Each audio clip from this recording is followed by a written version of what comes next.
You know that feeling? You get dizzy and your mind immediately jumps to the worst-case scenario. Could this be neurological? It's a really common fear, and in this explainer, we're going to break down exactly when and how your brain might be the source of that unsettling feeling. All right, so let's tackle this head on. It's the big question, right? Can a neurological disorder actually be the root cause of your dizziness? It's a scary thought, for sure, so let's get a clear answer. And the answer is absolutely yes. Think of your brain as this super sophisticated command center, kind of like a biological GPS. It's constantly pulling in signals from your eyes, your inner ears, and your body to figure out exactly where you are in space. So when a neurological issue starts messing with that system, the GPS glitches and you feel dizzy. So what kind of glitches are we talking about? Okay, so what are we even talking about when we say a neurological link? Well, we can actually group them into a few main categories. First up, let's look at something really serious. What happens when the blood supply to the brain gets cut off? Yeah, this first category is no joke. We're talking about two conditions where every single second is critical: stroke and something called a TIA, which stands for transient ischemic attack. So what exactly are these? Well, at their very core, a stroke and a TIA are caused by the exact same problem: a sudden disruption of blood flow to the brain. You can think of it like a major plumbing failure in the brain's most vital pipelines. But here is the key difference, and it's a big one. A TIA is, well, it's transient. The blockage is temporary, so the symptoms eventually go away. A stroke, on the other hand, is when that blockage sticks around long enough to cause permanent damage. This is exactly why a TIA is such a massive warning sign. It's like the brain's fire alarm screaming that a major stroke could be just around the corner. And this is why knowing the other signs is it's absolutely crucial. If you get hit with sudden, severe dizziness, plus any of these other things, weakness, trouble speaking, changes in your vision, this is a medical emergency.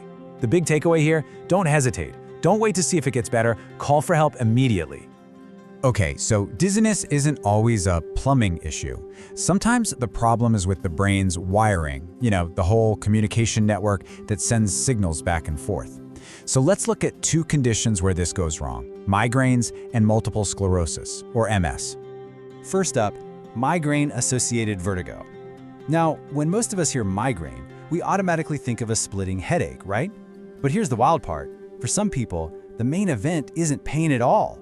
It's intense dizziness or vertigo. And get this, it can happen before, during, or after a migraine. And sometimes there's no headache at all. Then we have multiple sclerosis, or MS.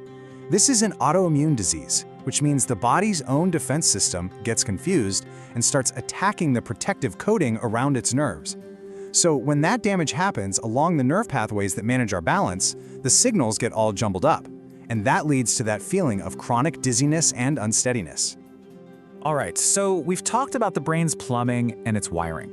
This last category covers what happens when the brain's GPS starts losing its signal, when it's not getting the right information from our body about movement and where we are in space.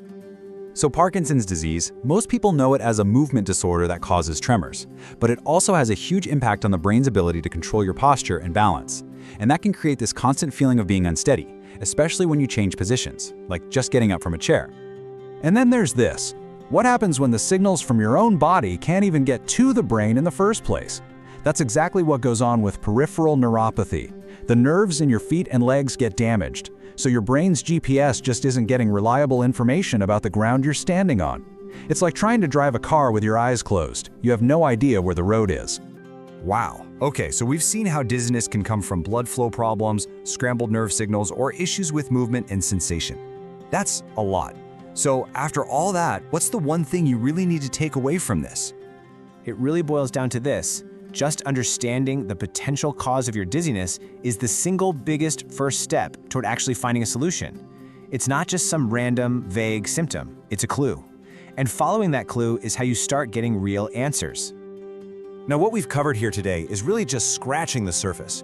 For anyone who wants to dive way deeper, the source for today's topic is a book that was written to do exactly that. It's part of the Overcoming Dizziness series, and it really aims to, as the quote says, take you deep inside those hidden causes of dizziness that most doctors just don't have time to explain. Think of this book as your complete roadmap. It's designed to help you finally understand where the dizziness is coming from, learn why it's happening, and most importantly, discover what you can actually start doing about it today. The book is called Dizziness Causes You Didn't Know and How to Get Fast Relief.